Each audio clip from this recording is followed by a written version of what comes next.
दोस्तों आज मैं आपको महाभारत की कहानी सुनाता हूँ। दोस्तों इस कहानी में आपको पता है कि दो इम्पोर्टेंट पार्टीज थी। ब्रॉडली देखें तो पांडव थे एक तरफ और एक तरफ थे कौरव, ठीक है। लेकिन दोस्तों इसमें बहुत से लोगों ने इस जंग में हिस्सा लिया और साइड्स ली और अपनी अपनी पर्सनल वॉर्स भी लड़ी कि जो उनकी पुरानी दुश्मनियां चल रही थी वो भी इस वॉर के थ्रू उन्होंने उसको पूरा किया। तो दोस्तों हम महाभारत वॉर के बारे में जाने, उसके 18 दिनों के बारे में जाने, तो उसके पहले थोड़ा सा एक बैकग्राउंड हमें चाहिए होगा।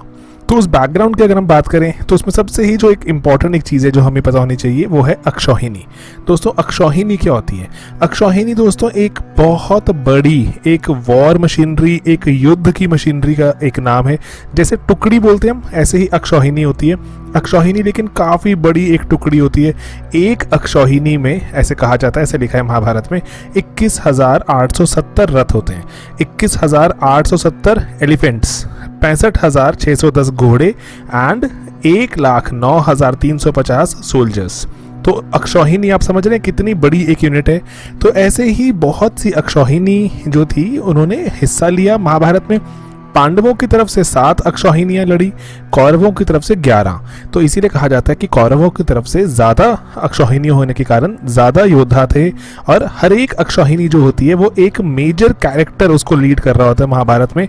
जैसे पांडवों की 7 अक्षौहिणी, उनके मेजर कैरेक्टर्स के बारे में आपको मैं बताऊंगा। कौरवों की जो 11 अक्षौहिणी थी उनके मेजर कैरेक्टर्स के बारे में आपको बताऊंगा। तो अक्षौहिणी के बारे में हमें पता रहेगा तो हमें कहानी समझने में बहुत आसानी हो जाती है, ठीक है, कहानी को डेप्थ में जानने में। तो जैसे आपको सबसे ही पहले मैं बताता हूँ इम्पॉर्टेंट, बहुत ही जो इम्पॉर्टेंट जो लोग थे महाभारत में, एंड उनमें से कुछ किसी न किसी तरफ से अक्षौहिणी को लीड भी कर रहे थे, उनके लीडर थे, ठीक है। कौरवों की तरफ से अगर मैं बात करूं आपको, भीष्म पितामह, ये जो दादा हैं कौरवों और पांडवों के, नॉट एग्जैक्टली दादा, जो कौरव और पांडव इनके अपने अपने जो पिताजी थे उनके चाचा जी हैं एक तरह से, ठीक है। तो भीष्म पितामह तो बहुत ही इंपॉर्टेंट सेंट्रल कैरेक्टर हैं। एंड देन जो राजा हैं अभी इस वक्त वो हैं धृतराष्ट्र। ये कौरवों की तरफ से बात हो रही है, जो कौरवों की जंग में इनका हिस्सा लेंगे या इनके जंग में इनका सपोर्ट करेंगे, ठीक है। धृतराष्ट्र राजा हैं जिनकी वाइफ हैं गंधारी, इन्हीं के बच्चों की बात हो रही है। कौरव हैं जो इनमें जो सबसे ही जो हेड, जो मेन कौरव है उनका नाम है दुर्योधन, राजा के बेटे होने के कारण और एक तरह से युद्ध का एक माना जाता है कि एक इंपॉर्टेंट कैरेक्टर, सबसे ही इंपॉर्टेंट कैरेक्टर जिसके कारण युद्ध भी हुआ, ठीक है। दोस्तों यहाँ पे बहुत ही एक मजेदार एक फैक्ट है कि 100 कौरव भाई थे। जो कौरव भाई पैदा कैसे हुए थे? गंधारी को 100 पुत्रों का वरदान था। एंड जब 100 पुत्र की बात हुई तो गंधारी बहुत बहुत टाइम तक प्रेग्नेंट थी। तो गंधारी 2 साल तक प्रेग्नेंट रही। उसके बाद जब उन्होंने डिलीवर किया तो एक ऐसा कहा जाता है कि एक बहुत बड़ा एक मांस का टुकड़ा ही सिर्फ पैदा हुआ जिसमें जान नहीं थी। तो उनको बहुत दुख हुआ कि ये क्या एक बड़ा मांस का टुकड़ा है, इसमें जान क्यों नहीं है। तो जो ऋषि व्यास थे, ऋषि व्यास ने क्या किया, वहां पर उसको 100 टुकड़ों में तोड़ दिया, उस मांस के टुकड़े को, और उनको घी के बर्तनों में डालकर बंद कर दिया और 2 साल तक बंद रहे। 2 साल के बाद उनमें कौरव पुत्र पैदा हुए। तो लेकिन गंधारी ने कहा था कि उनको एक बेटी भी चाहिए, तो 101वां भी घड़ा बनाया गया। तो 101वें घड़े में बेटी पैदा हुई थी। तो दोस्तों ये 100 कौरव भाई और एक जो बहन थी उनकी, दुशाला नाम था उसका। एंड देन उसके जो दुशाला के जो पति देव हैं वो भी हिस्सा लेंगे जंग में। उनकी भी एक पर्सनल लड़ाई चल रही है पांडवों से, तो पांडवों के खिलाफ वो कौरवों की तरफ से ही हिस्सा लेंगे, ठीक है। ओके अब दोस्तों यहाँ पर जैसे धृतराष्ट्र के 100 बेटे, इसके सिवा उनका एक और बेटा भी था, नाम है उसका युयुत्सु। युयुत्सु है वो गांधारी से उनका बेटा नहीं है धृतराष्ट्र का। तो युयुत्सु धृतराष्ट्र का बेटा है लेकिन गांधारी से नहीं। तो लेकिन वो कौरवों की तरफ होना चाहिए था, लेकिन वो कौरवों का साथ छोड़कर पांडवों की कैंप में चले जाएंगे, क्योंकि ऐसे माना जाता है कि थोड़ा उन्होंने बुद्धि का यूज किया। और रामायण से भी पैरेलल ड्रॉ किया जाता है। युयुत्सु को कहा जाता है वो विभीषण थे, ठीक है। विभीषण के जैसा एक पैरेलल जो महाभारत में हमें देखने को मिलता है। ओके देन दोस्तों कौरवों पांडवों दोनों के ही जो टीचर रहे द्रोण, जो गुरु द्रोण कहते हैं, द्रोणाचार्य अवार्ड भी दिए जाते हैं आजकल। तो जो गुरु द्रोण थे वो उनके जो बेटे हैं उनका नाम है अश्वत्थामा। अश्वत्थामा गुरु जी को बहुत ज़्यादा प्यारे भी हैं और अश्वत्थामा कहीं ना कहीं आगे जाके गुरु जी के लिए दुविधा का कारण बनेंगे। जो अब यहाँ पर एक और मामा जी हैं अश्वत्थामा के, और जो बहुत ही इंपॉर्टेंट एक और कैरेक्टर, नाम है कृपाचार्य। कृपा दोस्तों 8 महर्षि जो आज भी एग्जिस्ट करते हैं, जैसे एक कृपाचार्य हैं, और कृपाचार्य भी द्रोण के जैसे ही हैं, लेकिन टीचर हैं, बच्चों को पढ़ाते हैं, जो राजा के बच्चे हैं, चाहे पांडव चाहे कौरव, उनको पढ़ाते हैं कृपाचार्य। और कृपाचार्य की बहन का नाम है कृपी, ठीक है। कृपी और द्रोणाचार्य ये दोनों पति पत्नी हैं, तो एक तरह से द्रोणाचार्य कृपाचार्य आपस में जो रिश्तेदार भी हैं, क्योंकि जो कृपाचार्य की बहन की शादी हुई है द्रोण के साथ। ओके, देन दोस्तों एक और इंपॉर्टेंट कैरेक्टर है शकुनी मामा। शकुनी मामा कौरवों के मामा हैं और गांधारी के ये भाई हैं, तो इसी कारण से जो बचपन से ही बहुत ही जो करीब रहते हैं दुर्योधन के, और दुर्योधन को बचपन से ही वॉर स्ट्रैटेजी सिखाते आ रहे हैं। तो दोस्तों ये कुछ इंपॉर्टेंट कैरेक्टर्स से कौरवों के, भीष्म पितामह, धृतराष्ट्र, दुर्योधन, द्रोण, अश्वत्थामा, कृपा एंड शकुनी, ठीक है। पांडवों की तरफ से देखते हैं, सबसे ही जो इंपॉर्टेंट सेंट्रल कैरेक्टर जो पूरे के पूरे पांडवों को इकट्ठा करेंगे वो है कृष्ण। तो दोस्तों कृष्ण, कंस का वध हो गया, कंस का वध करने के बाद जो यादव थे, यादव बहुत किंगडम, एक छोटे छोटे किंगडम्स में टूट गया वो सारा सिस्टम।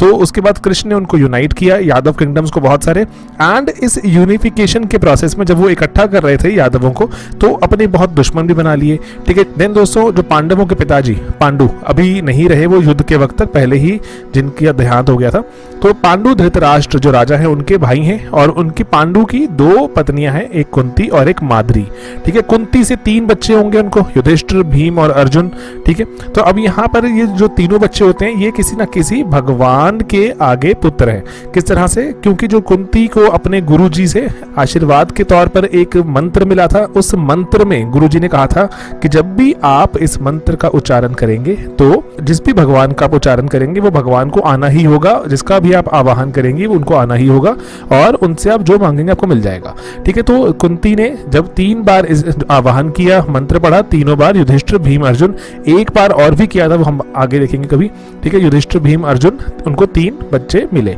तो अब नकुल और सहदेव है तो पांडुपुत्र, लेकिन कुंती से नहीं है, माद्री से है, ठीक है। मद्र एक जो जगह थी, जैसे अभी मॉडर्न डे अगर हम देखते हैं, जो बिहार के आसपास वो जगह रहनी चाहिए, तो जो मदर नरेश है, मदर नरेश की बहन माद्री और पांडु का भी जो विवाह हुआ, तो नकुल और सहदेव, ये अगेन ये भी जो किनके, गॉड के जो आगे बच्चे हैं। कैसे? जो कुंती के पास जो मंत्र था, कुंती ने ये मंत्र माद्री के साथ भी शेयर किया, माद्री ने भी फिर इसका जो यूज करके आवाहन किया।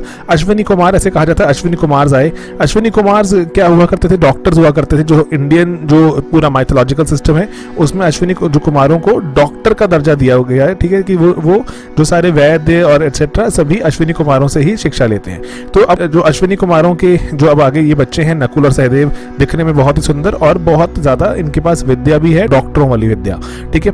तो अब ये ट्विन सन्स हैं दोनों, नकुल सहदेव माद्री के, तो ये 5 कहलाते हैं पांडुपुत्र, ठीक है, पांडव कहलाते हैं। ओके, अब आगे इनकी 5 की एक पत्नी भी थी जो कॉमन वाइफ जैसे कह सकते हैं आप, ठीक है, द्रौपदी, जो बहुत से आज भी हमारे देश में ट्राइबल इलाके हैं जहाँ पॉलीएंड्री प्रैक्टिस की जाती है कि एक पत्नी के बहुत सारे पति होते हैं, तो वो प्रैक्टिस की जाती है बहुत से ट्राइबल इलाकों में हमारे देश में। द्रौपदी के भी 5 पति थे, 5 पांडव। अब ये जो 5 हमारे पांडव हैं, इन 5 पांडवों की आगे फर्दर अपनी अपनी एक और जो वाइफ भी थी, उसी ही एक वाइफ से अर्जुन का एक जो बेटा था, नाम था अभिमन्यु। वो वाइफ कौन थी दोस्तों? कृष्ण, भगवान कृष्ण की बहन सुभद्रा। तो सुभद्रा और अर्जुन के बेटे का नाम था अभिमन्यु। ऐसे ही भीम ने भी एक राक्षसी हिडिंबी, जैसे हिडिंबी, जैसे अब जो महाभारत जब आप डॉक्यूमेंट देखते हैं उसमें कई की जगह हिडिंबा लिखा है, कई बार हिडिंबी लिखा है, तो लेकिन राक्षसी है वो, जिसके साथ भीम ने शादी की, एंड उनसे भी एक जो उनको बेटा रहा जिसका नाम था घटोत्कच।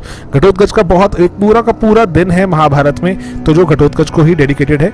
तो और वो आधा राक्षस था आधा मानव, तो इसलिए आधा राक्षस होने के कारण मैजिकल पावर्स है घटोत्कच के पास। ओके, अब जो यहाँ पर ये जो इंपॉर्टेंट जो हमने जो मेंबर्स देखे जो पांडवों की तरफ थे, कृष्ण, जो पांडुपुत्र 5 और द्रौपदी, अभिमन्यु, घटोत्कच। तो लेकिन द्रौपदी यहाँ पे सेंट्रल कैरेक्टर होने के साथ साथ अब द्रौपदी का पूरा परिवार भी इन्वॉल्व है। द्रौपदी के जो पिताजी हैं नाम है द्रुपद, तो द्रुपद हैं, और जो द्रुपद जो एक तरह से ससुर जी हुए पांडवों के, तो द्रुपद और जो उधर गुरु द्रोण जो कौरवों की तरफ से लड़ रहे हैं उनकी पुरानी दुश्मनी है। तो क्योंकि इकट्ठे पहले पढ़ा करते थे एक ही टीचर के पास, ऋषि भारद्वाज के पास, जो ऋषि भारद्वाज से वो गुरु द्रोण के पिताजी का नाम है। और बचपन में दोस्ती में जो बोल दिया द्रुपद ने, द्रुपद तो राजा के बेटा थे, कि द्रोण को बताया और उन्होंने बोला कि आप काफी गरीब हैं, और आपकी गरीबी मैं मिटा दूंगा जब मैं राजा बन जाऊंगा।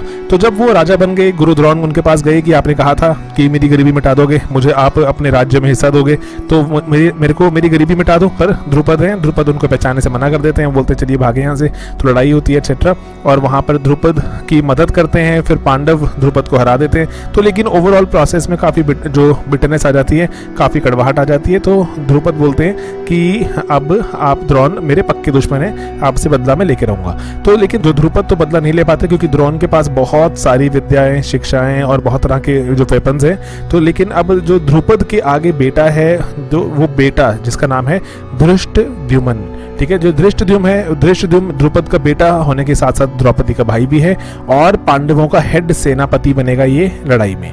ओके दोस्तों, ये यहाँ पे द्रुपद के परिवार की अगर हम बात करते हैं, तो द्रुपद जो खुद एंड धृष्टद्युम्न बेटा, और एक और शिखंडी है ना, ये आखिरी कैरेक्टर जिसके बारे में हम जानेंगे आज। तो शिखंडी जो इंपॉर्टेंट क्यों हो जाता है, क्योंकि शिखंडी जो है वो ना लड़का है ना लड़की, ठीक है। अब ये इंपॉर्टेंट है, जो एक पर्टिकुलर दिन भीष्म पितामह के लिए थोड़ी दिक्कत क्रिएट हो जाएगी यहाँ पर।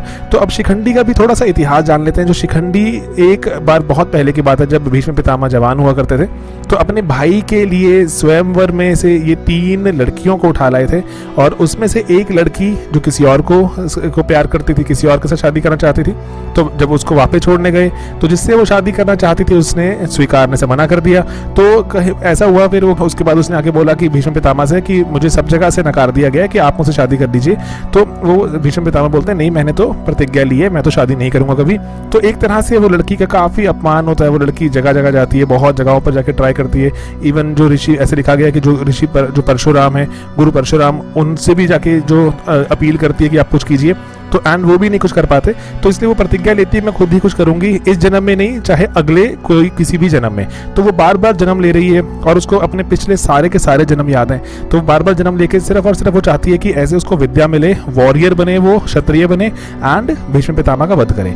तो लेकिन अब ऐसा भी है कि थोड़ा जो रिचुअल है, थोड़ा जो कल्चर ऐसा है कि लड़कियों को वॉर ट्रेनिंग नहीं दी जाती अनटिल अनलेस जब उसको लगता है कि वो ऐसे किसी परिवार में पैदा नहीं होगी जहां पर उसको वॉर ट्रेनिंग मिलनी शुरू हो जाए, थोड़ा जंग के उसको जहां पे गुर सिखाए जाएं, तब तक वो खुद को मारती रहती है और बार बार रीबर्थ लेती रहती है। तो एक जब वो पैदा होती है द्रुपद के घर पे, तो वहां पर उसको सिखाया जाता है, वॉर ट्रेनिंग होती है। बहुत टाइम तक ऐसे लिखा भी हुआ कि उसने छुपाया भी कि वो एक लड़की है, ठीक है, और वो लड़का बन के ही जो जीती रही। लेकिन अंत में जब वो रिवील करती है कि वो एक लड़की है, तो और वो भीष्म पितामह के लिए काफी भारी पड़ती है, ठीक है, किंग द्रुपद के लिए। इसलिए शिखंडी या शिखंडिनी है ना, शिखंडी जब वो मेल कैरेक्टर में दिखाते हैं, तो शिखंडी जब फीमेल कैरेक्टर में दिखाते हैं उसको महाभारत में, तो शिखंडिनी बन जाती है। तो जो पहले वाले जो प्रीवियस जो उसका जो बर्थ में उसका नाम क्या था, अंबा, ठीक है। तो अब ये कैरेक्टर्स आपको क्लियर हैं कि जो पांडव साइड पे कुछ कैरेक्टर्स हैं, द्रुपद का परिवार, एंड जो कौरवों की तरफ से कुछ कैरेक्टर्स हैं। तो दोस्तों हम अपने अगले वीडियो में देखेंगे कि किस तरह से जो ये अक्षौहिणी है, ये अक्षौहिणी 11 जो कौरवों की तरफ, 7 पांडवों की तरफ, इनके लीडर्स कौन कौन हैं, और जो मैंने आपको बताया उसी में से कुछ लीडर्स हैं, एंड कुछ और जो कैरेक्टर्स हैं उनको जान लेंगे। तो 18 दिन महाभारत की हमें जानने काफी मजेदार और काफी सरल हो जाएंगे, और पढ़ने में मजा आएगा अगर आप कभी पढ़ें इसको तो। ठीक है दोस्तों, चलिए मिलते हैं अपने अगले वीडियो में बहुत ही जल्द। Bye bye.